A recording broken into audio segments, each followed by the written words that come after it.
located in northwest Georgia. Just south of Oakman, on State Highway 411, is a special place. A place where time seems to stand still. A place where history is right before your eyes and can be touched with your fingertips. But just like sand slipping through the hands of time, this special place known as Rockdale Plantation was almost lost forever. And it would have been if not for the opportunity that collided with the skill and passion of Carrie and Sue Hicks. This is a story of history that was saved just in time.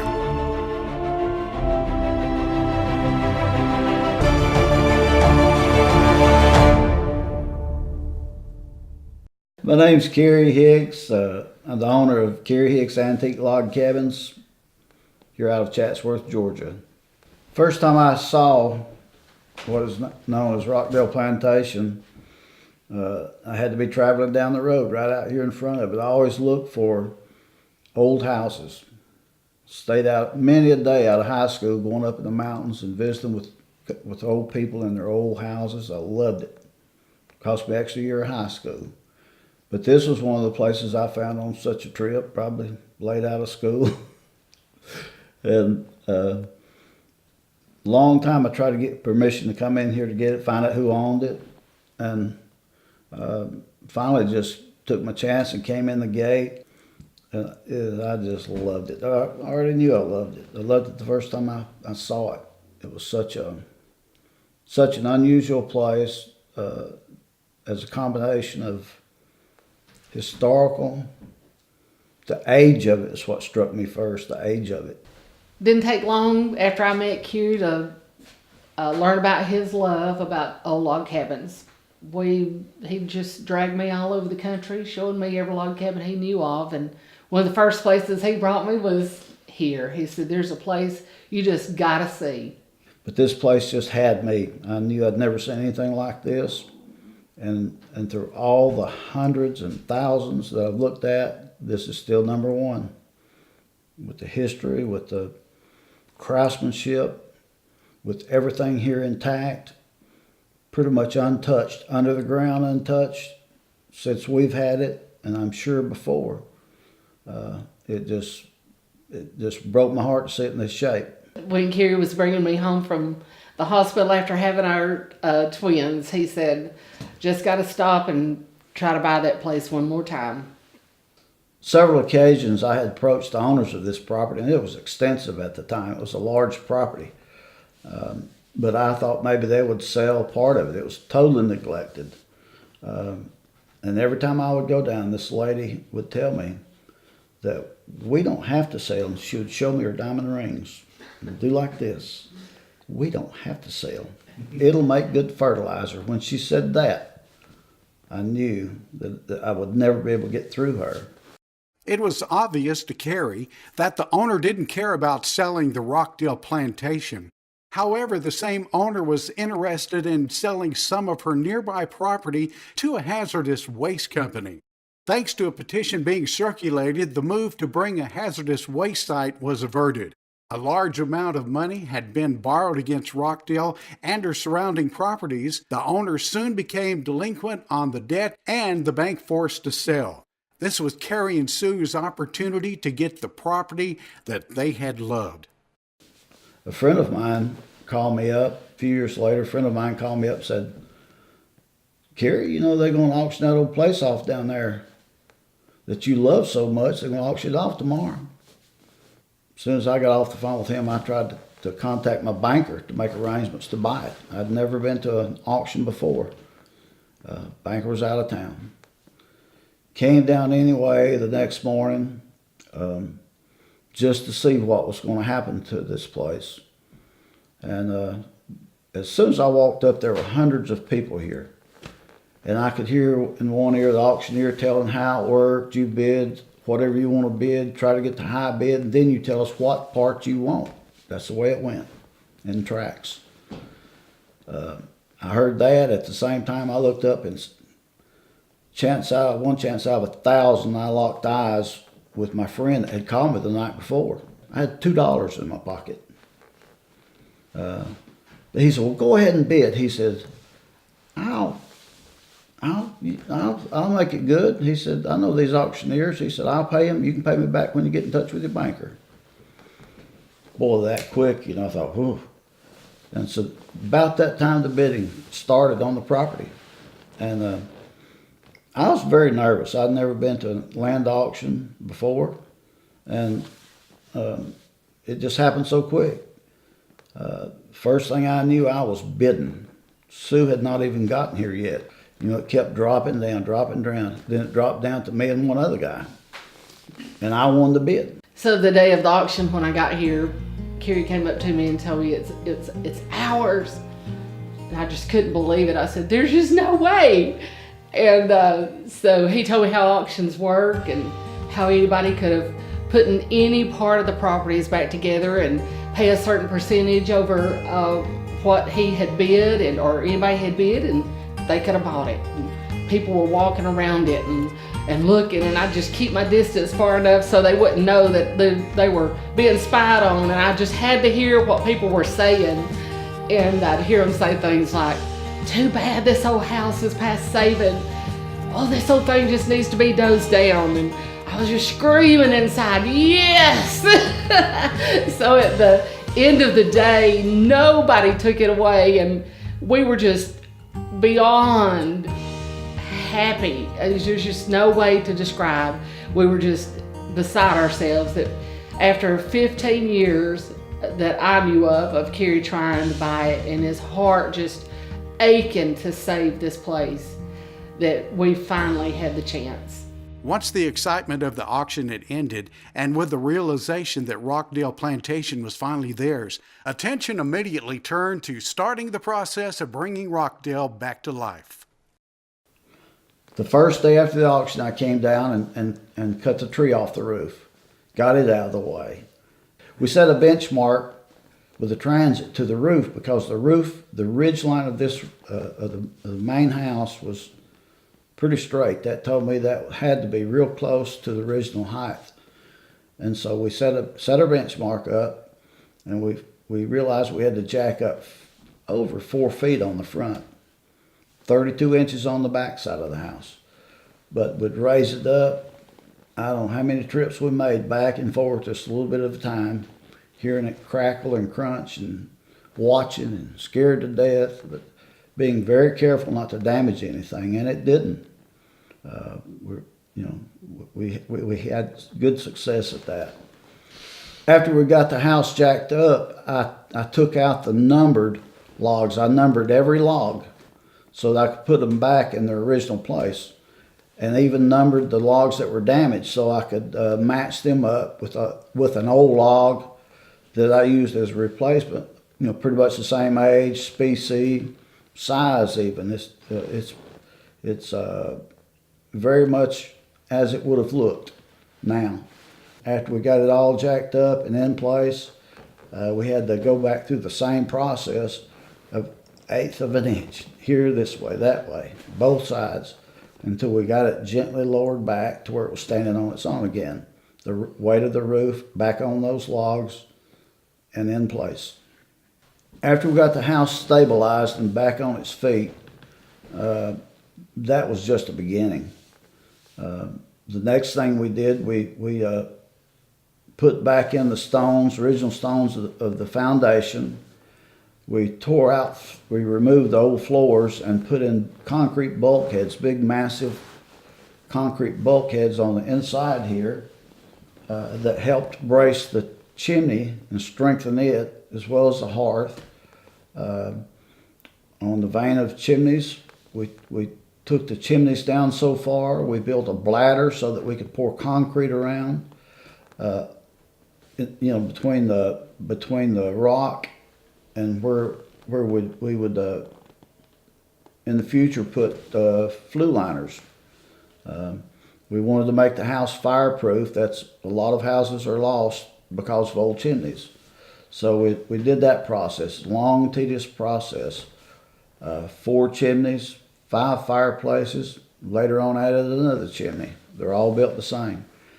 but we would pour the concrete, let it cure, then we put in dampers to keep the heat from going up the chimney. We put brick between the concrete, and then we did flue liners, ceramic flue liners, and then we went all the way up with this process. And then we had the brick that was on the house was deteriorated, handmade. They absorb water and they freeze and burst. So the closest thing we could do, we matched them up best we could and put them back all the height they needed to be from the chimney. Cedar shakes were put on the house because they're guaranteed 50 years, and they'll last longer than that. Everything was done to code or better. We always do that. Wherever we build, we do the code or better. The windows are insulated and of the right period and the same size as were in the house to begin with, same number of panes. The wiring is done to code. The insulation is the best insulation that can be bought to this day. It's a spray foam insulation that was done in the foundation, around the foundation walls underneath the house. The floor underneath the house is insulated. Almost every wall, every floor space above the ceiling, the roof is all done in the same very expensive foam insulation. It's the best that can buy. The reason I did that, I didn't want this place to ever be a burden to anybody upkeep wise. I wanted it to last. The plumbing, we got the best HVAC that could be bought. We took great efforts to color match colors in the house. The colors that you see there, that is the original mantle in its original place. The colors you see are colors that were in the house. We color matched, sometimes with analysis from paint stores to get the exact colors. The colors that were faded once looked like this. We did this throughout the whole house. The hallway, as you come in the door, the first thing you see, that's the color it was. We still have some examples of that color under a closet. The paneling was heart pine, the highest quality, made by hand. That's the good part. The bad part of made by hand is that one board might be 9 inches wide, the next one 9 1/8 inches wide, 9 1/2, 9 3/4, 12 1/4. And when you start a run on the wall, you have to pick through every pile to make sure you have enough to go that whole course all the way around so it will flow and look right. It's very tedious. The doors, I've got the original door unit just like the unit that's in the house now. The ones in now are insulated, best doors you could buy, but I still have the old original front door unit outside. The staircase in the house the original staircase is just beautiful. We are going to have to make some by hand just the same way that they made that one for the parts of it that are missing. The porches I did by my knowledge of how these houses were built, and there are some telltale signs upstairs that I know that had a porch like this at one time that's on it now. Carrie and Sue knew that the Rockdale Plantation was a very special place with a lot of history, but they were soon to find out just how deep the historical significance was. We just worked like bees. I mean, we worked like ants, for years and years. And I had read the National Register documents several times, and it just jumped out and hit me in the face. It said the original owner was of Cherokee origin, but is unknown. And Carrie and I looked at each other and said, we've got to contact the Trail of Tears and see if they can find out who the original owner was. And that's when we contacted Jeff Bishop. My name is Jeff Bishop, and for many years I was president of the Trail of Tears Association's Georgia chapter. Jeff put together the research and sent it to the National Park Service in Santa Fe, New Mexico. And we received an email from the National Park Service in Santa Fe, and they said this is a no-brainer. This is absolutely the home of George Washington Adair. George Washington Adair was he was a descendant of Scotsmen. Actually, his grandfather was Scottish. There were a couple of Scott brothers that married into the Cherokee tribe. Now, the offspring of those Scott traders were full citizens of the Cherokee Nation. Citizenship was because of your mother's clan.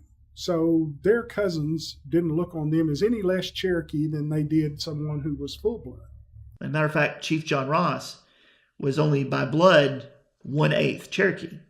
But according to the way the Cherokees viewed citizenship, it was by clan membership. And so if you were born of a Cherokee mother, whatever clan that she was a member of, you were a full-fledged member of that clan. Eventually, Mr. Adair grew up, and he became he was very wealthy. He was a planter. He had many acres under cultivation, not just at this place, but in other places as well. He was an entrepreneur. He had what was known as a stand or a traveler's rest. The stand system was kind of like, we think of now today, if we're driving on the interstate and we stop at a Cracker Barrel, and we maybe stop at a Holiday Inn Express. Well, of course, back in those days, they didn't have Cracker Barrels and Holiday Inn Express, so they called it a stand. You would be on a public road, maybe a toll road or a public road, and you would be going through, and every so many miles, you would come across a public stand. And at a public stand, you could get something to drink, you could get a meal, you could stay the night. But whenever the Cherokees were removed, they were allowed to file to be paid for whatever improvements that they had on their property. So he noted that he had a stand on the Sally Hughes Road, and so he filed to get reimbursed for that whenever it became taken over by the whites. Rockdale Plantation was the boyhood home of William Penn Adair, the oldest son of George Washington Adair and his daughter, Martha Martin, who was the oldest daughter, I think the oldest child, of John Martin. Now, William Penn Adair's grandpa, John Martin, was the son of the trader Martin. His uncle was the Indian agent to the Cherokees, I think sent out by Virginia Colony. John Martin had the benefit of speaking English, of a British father, a colonial father, made him very valuable, made him very versatile, and he was the first justice of the Cherokee Supreme Court when we formed a constitutional government in 1827 at New Echota. Later, after the removal, the same John Martin was again the first Chief Justice of the Cherokee Supreme Court under the Constitution of 1839. Now, Judge Martin's home was just up the road from Rockdale Plantation, where this grandson, William Penn Adair, lived with his father, George Washington Adair. This is a showplace home. It gives us a good illustration of what life was like for the Cherokee aristocracy in that time before removal. It's amazing. This is very different than a place like New Echota. If you go to New Echota, what you're seeing there, it's a marvelous place, and it's the Cherokee capital of the time, but it's a reconstruction. Everything there pretty much is reconstructed. It's not original to that site. It's trying to breathe life into the site again by creating a mirage. Basically, it's trying to recreate what was there, just what we think. It's just what we imagine it might have looked like. They have some records they can go by to try and be as accurate as possible, but we don't really know. I mean, it's just a guess. Most every place that you go to, the remnants of the Cherokee Nation, that's going to be the situation. It's been heavily changed. And that's what you'd expect, because it's been a long, long time. This is the 1820s and 1830s. And now here we are, in the 21st century. It's been a long time. You expect there's going to be change. That's what makes a place like this, the Rockdale Plantation, just a miracle, because you have this one of the largest log dwellings that, thanks to Carrie and Sue Hicks, has been preserved remarkably. It's almost magic. This place, how it can transport you back to that time, and not just the house, but also the outbuildings, the Travelers Rest, the plantation itself. You can see, you look out the window and you can see where the fields once were that were worked. You can imagine how it must have been back in that time.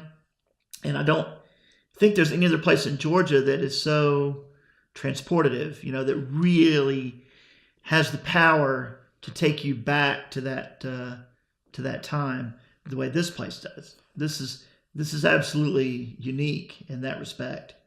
And it's because it's no accident. It's because of the hard work and dedication of Carrie and Sue Hicks, because they thought it was important. And it almost was lost. Whenever the Hickses came and bid on this place, it was in terrible shape. If you see the pictures, it almost makes you cry. It was it was just falling into the ground. It was rotting. It was almost beyond help. Luckily, somebody like Carrie has the expertise to come in here, and and he loved it. He wasn't looking to make money. It was a money losing proposition, but because his heart was in it and because he had the expertise, he knew he could come in here and save it, and that's what he did. It took years of going and replacing logs that had been rotten, that had rotted out. Foundations that were crumbling that had to be shored up, and roofs that had to. Everything had to be redone. Hats off to Carrie and Sue Hicks for loving and careful preservation and restoration of Rockdale Plantation, the home of George Washington Adair, the boyhood home of the famous Cherokee Deputy Chief, Assistant Chief William Penn Adair. It seems that it was almost divinely ordained that the Hicks would wind up in possession of this and have the wherewithal to preserve it. They've done a fabulous job, a job of it that's been proclaimed as the best example of how to do this kind of work by the people who wrote the book on preservation of log structures. That would be Dr. Van West and Amy Costeen of Middle Tennessee State University. They visited the place, they've looked it over and said, this is the best example of how to preserve this kind of a dwelling. Through their hard work and dedication, Carrie and Sue successfully restored an extremely significant site that was nearly lost forever. The plantation, which today consists of the restored log main house, kitchen, and Adair's Travelers Rest, along with foundations of former outbuildings and an intact segment of the Sally Hughes Road, is a reflection of George Washington Adair's wealth and prominent status in Cherokee society. The property also contains significant archaeological resources on Cherokee life before removal. The quality and extent of these resources from a pre-removal Cherokee family, sadly, are exceedingly rare. Only a minute fraction of pre-removal Cherokee homes exist today, and many are constantly under threat of being lost for good. Few of these, though, retain the integrity that Rockdale has. Where many would have given up on the Rockdale Plantation, Carrie and Sue showed a commitment fueled by love and passion. Because of this, the Hickses faced this giant task head on, never wavering throughout the entire process of bringing the Rockdale Plantation from the edge of ruin to the edge of completion. His passion and his energy and his time and money, and Sue's as well, that is what has saved this place and what has made it possible to carry it forward into the present. Sue reminded me about how I would come down here and put my hands on the house. It was a living thing to me. This property is a living thing to me. And I put my hands on the log walls and tell it just to hold on a little bit longer. Hold on, I'm here. All of the feelings, the deep feelings that Carrie had inside, knowing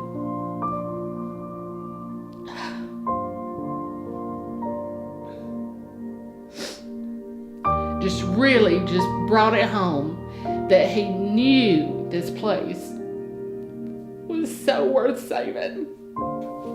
People asked me one time, would I do it again? I'd start again tomorrow if I had to.